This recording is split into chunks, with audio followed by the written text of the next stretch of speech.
بسم الله الرحمن الرحيم. مساء الخير يا صبايا، اهلا بكم في سفرة سماح. احنا النهارده يا بنات هنعمل مع بعض كفتة الرز. كفتة الرز من الحاجات اللي هي ما بنعملهاش كتير في البيت. ليه؟ علشان خاطر احنا بنضطر ننزل عند الجزار علشان يفرم لنا الكفتة او يطحن لنا الكفتة. عشان كده احنا ما بنعملهاش كتير قوي، يعني دايما نكون في المناسبات او في عيد او فرح او كده فبنعملها. انما انا عايزه اقول لكم ان احنا ممكن نعملها بطريقه سهله جدا في البيت وبسيطه، وما تخليكيش تنزلي خالص عند الجزار. احنا كده كده بنشتري اللحوم بتاعتنا وبنحطها في الفريزر عندنا. احنا كمان هنعمل كفته الرز بطريقه سهله جدا وتبقى دايما عندك في الفريزر. احنا نعملها يا بنات وهنخزنها كمان لرمضان. كل سنه وانتم طيبين. بتقعد فتره طويله جدا في الفريزر، ما بيجرالهاش اي حاجه. هنصبحها ونرصها في طبقان الفل او طبقان الفويل، وهنحطها في الفريزر. ما عليكي الا ساعه ما تستعمليها تطلعي تقليها وتعمليها في الصلصه، وكده يبقى انت جهزتي كفته الرز بطريقه سهله وبسيطه جدا. طيب انا معايا ايه كفته الرز؟ دول كوبايتين رز يا بنات مصري عادي مغسولين، صفيناهم في المصفى، وبعد ما غسلناهم وصفيناهم في المصفى نشرتوهم كده على الفوطه حوالي ساعه. ليه يا بنات؟ علشان خاطر ينشف تاني كده زي ما انتم شايفين، ونقدر نطحنه ويبقى دقيق الرز. لو انتي تقدري تجيبي دقيق الرز جيبيه، لو ما تقدريش خلاص. انا عارفه ان مش من السهل ان الناس كتير تلاقي دقيق الرز، عشان كده احنا هنطحن الرز مع بعض في البيت. طب احنا هنعمل فيهم ايه الكوبايتين الرز دول يا بنات؟ احنا هنجيب مطحنه الخلاط بتاعتنا العاديه خالص وهنطحن فيها الرز، وبعد ما نطحنه هنشوف بقيه المقادير بتاعتنا بقى، ونشوف ازاي هنكمل وصفتنا ونعمل الكفته بتاعتنا.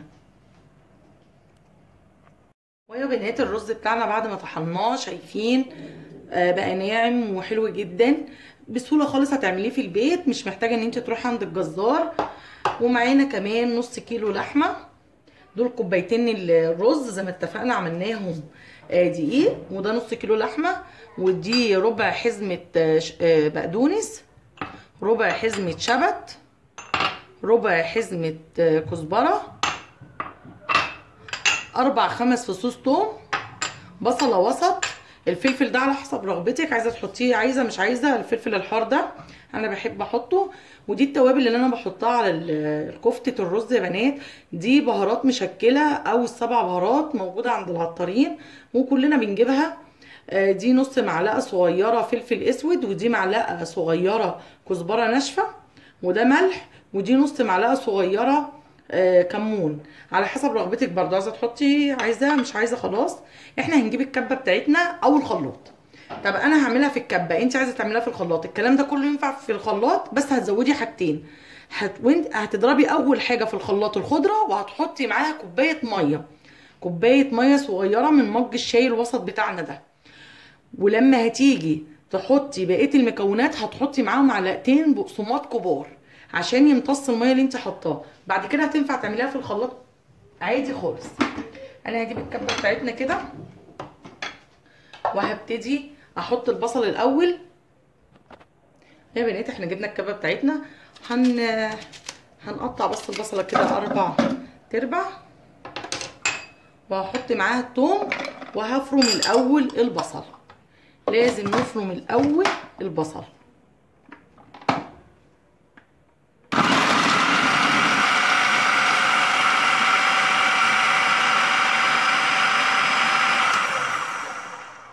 فرمت البصل،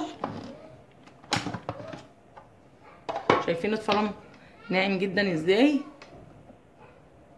حطي بقى الفلفل والخضره. بصوا الخضره دي على حسب ذوقكم، في ناس بتحبها كتيره وفي ناس بتحبها قليله، وفي ناس ما بتحطش يعني غير نوع واحد خضره، براحتك انتي. الخضره دي اذواق يا بنات. يعني انا شايفه برضو ان ده كتير على النص كيلو، ده ينفع كيلو لحمه يا بنات، و4 كوبايات رز. ربع كيلو من كل حزمه ده ينفع كيلو لحمه و4 كوبايات رز. برضو نضرب في الكبه بتاعتنا.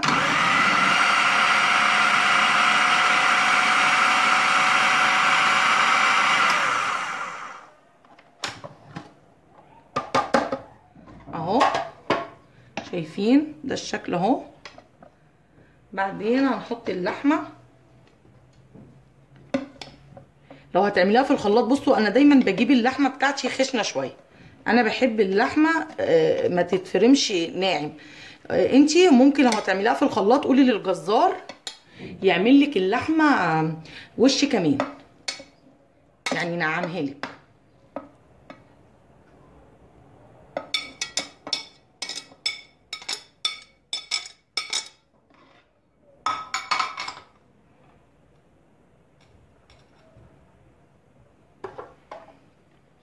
ممكن نحط التوابل كمان في المرحله دي.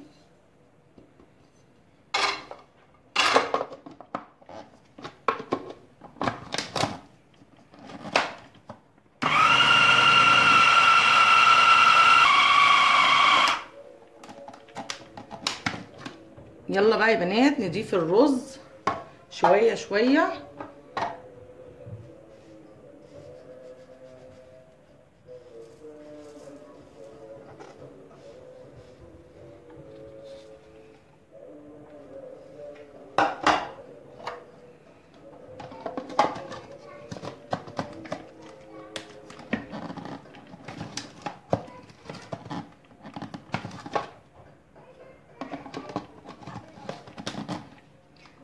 لازم تسمعي تكة الأمان دي.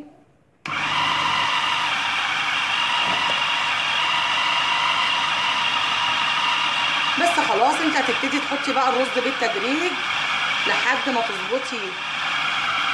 تظبطيها وتظبطي لونها وتظبطي كمان الفرن بتاعها على حسب ما تحبي، ناعمة خشنة.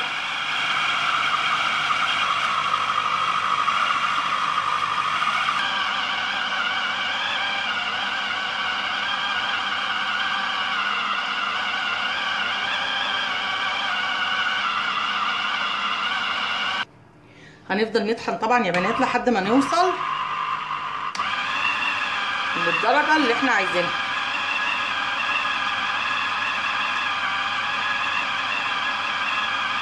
ما شاء الله انا شايفاها، يعني شايفاها هايلة احسن من بره كمان. شايفين شكلها؟ شايفة ان هي كده كويسة جدا. انا ما بحبهاش خضر قوي كده يا بنات، لو انتوا عايزين تكتروا الخضره كتروها براحتكم خالص.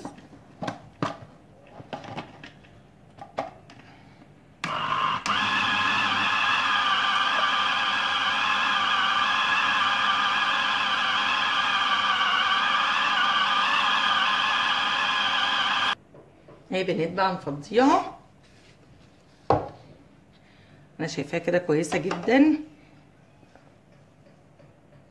شيل اول سلاح، خلي بالك من سلاح الكبه.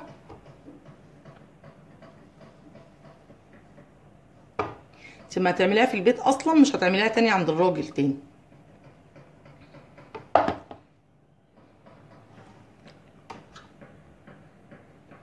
متسيبيش حاجه في الاسلحه كده، شيليها كلها. انا الكبه عندي بسلاحين.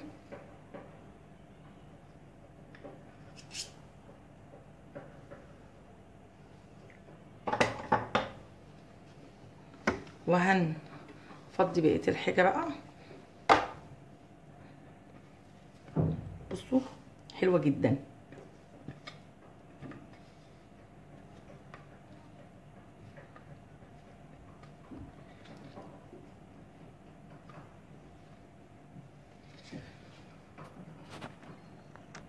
ويا بنات بقى الكفته بصوا حلوه جدا.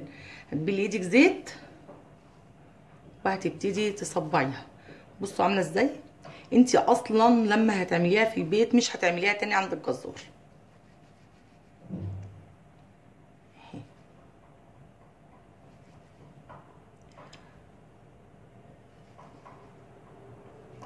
صبعها بقى بالطريقه او بالشكل اللي انتي عايزاه. شايفين شكلها حلو ازاي. النقط الحمراء دي هي الفلفل الاحمر. انتي ممكن تحطي رومي بس بيديها ريحه وطعم حلو جدا صدقوني. هنبتدي بقى نصبع الكفته بتاعتنا. كلنا طبعا بنعرف ازاي نصبع الكفته. وكل واحد على قد او على حسب ما اتعود. في ناس بتعملها كبيره، وفي ناس بتعملها صغيره، وفي ناس بتعملها كور، على حسب ما اتعود. دي حاجه بحريتك الشخصيه انتي.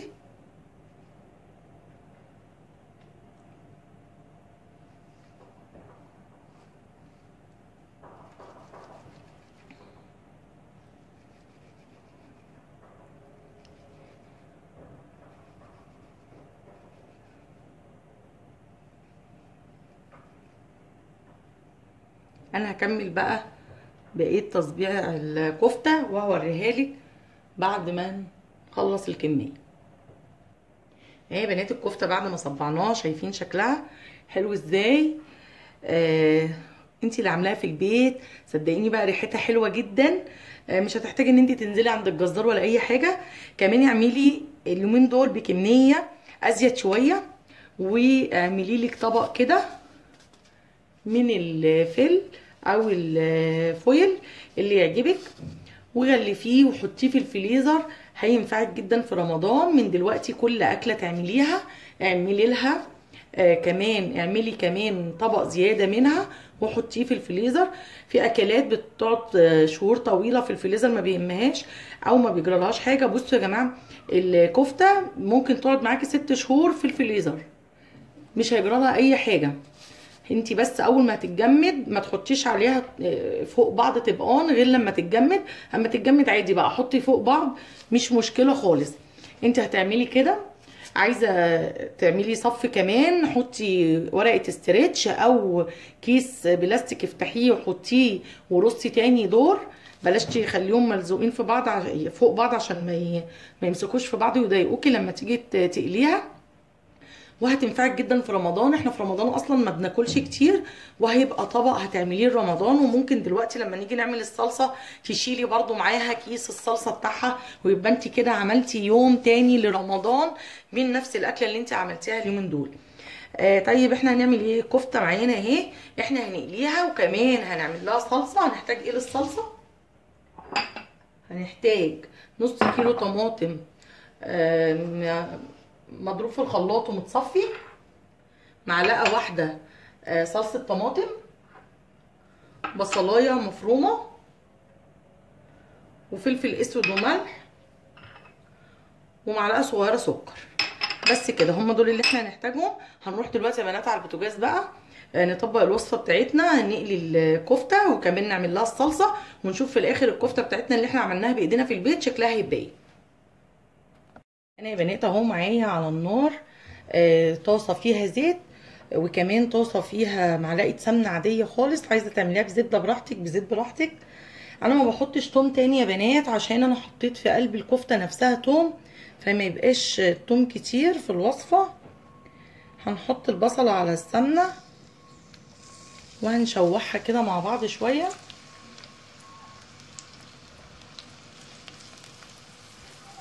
والزيت اول ما يسخن هنحط فيه الكفته عشان نقليها.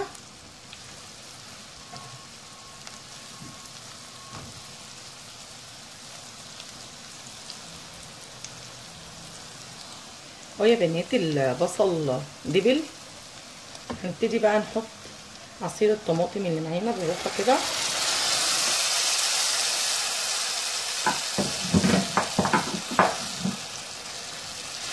وهنحط معاه معلقه الصلصه، معلقه واحده بس عشان الكفته ما تبقاش غامقه.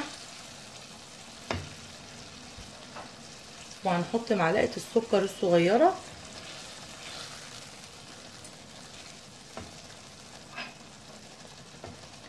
والملح والفلفل الاسمر اللي معانا. ما تحطيش توابل كتير، احنا حطينا في قلب الكفته نفسها عشان تستمتعي بطعمها كده وتعرفي طعم الكفته، لان التوابل الكتير بتغطي على طعم الاكل. بس كده هنسيب بقى الصلصه دي بقى تتسبك شويه كده مع بعض. في الوقت ده بقى نحط الكفته نقليها.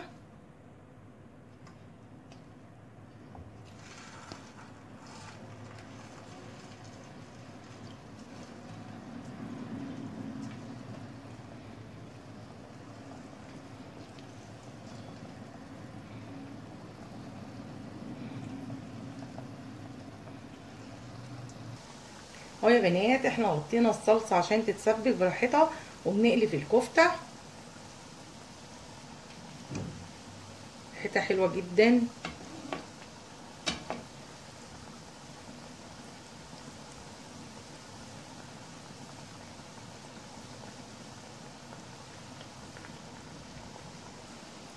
شايفين يا بنات كفته تحفه جميله جدا.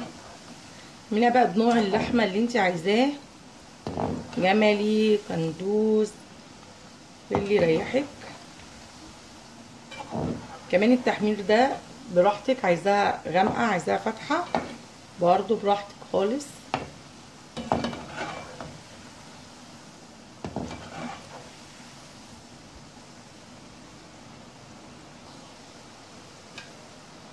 بنات ممكن تطلعي كده، انا شايفه كده كويسه عشان ما تبقاش غامقه قوي في الخضار، وده على حسب ذوقك. في ناس بتحب الحاجه محمره قوي وفي ناس لا. على فكره في ناس ما بتحمرهاش اصلا، بتحطها على طول في الصلصه كده بعد ما تتصبع. كده كويسه يا بنات، اللون كده كويس قوي. طلعي بقى على ورق مطبخ كده.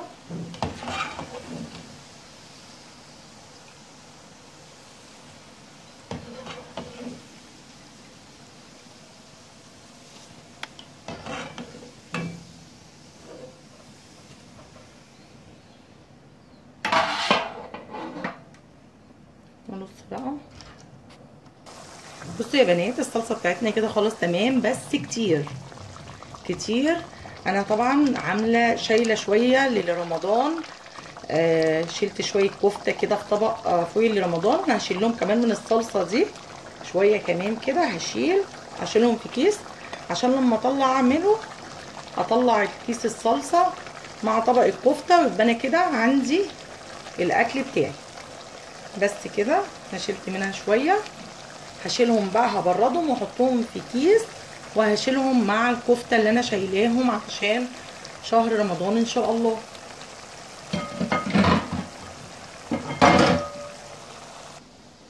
البنات بقى هطلع الكفته التانيه كده. اللون ده كويس جدا كده، اللون ده كده كويس.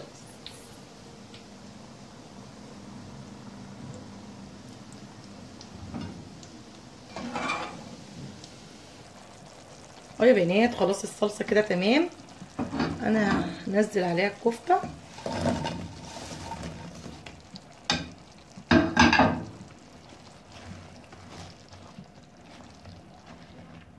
وهنبتدي نحط عليها شويه ميه سخنه. حطوا ميه سخنه عشان الاكل ما يبردش معاكم ويرجع تاني كاننا بنعمله من اول وجديد. وهنسيبها تغلي غلوه واحده بس مع الصلصه كده بالميه السخنه دي، وبعدين هنشوف شكلها بقى عامل ازاي.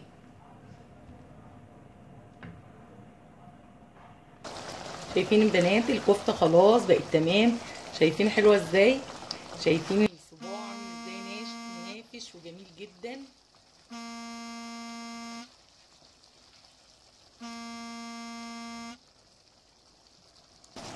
خلاص يا بنات بقى احنا كده هنقفل على الكفته وهنقدمها. شايفين شكلها رائع رائع؟ شايفين حلوه جدا، نافشه ازاي ولا كشت ولا اي حاجه، بالعكس دي نفشت وبقت حلوه جدا. شايفين؟ لازم انتوا تجربوا وتعملوا بنفسكم حاجتكم في البيت، هتنجح معاكم جدا.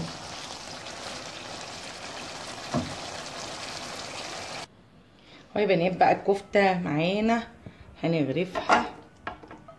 شايفين بقى؟ يعني بصراحه مفيش احلى من كده.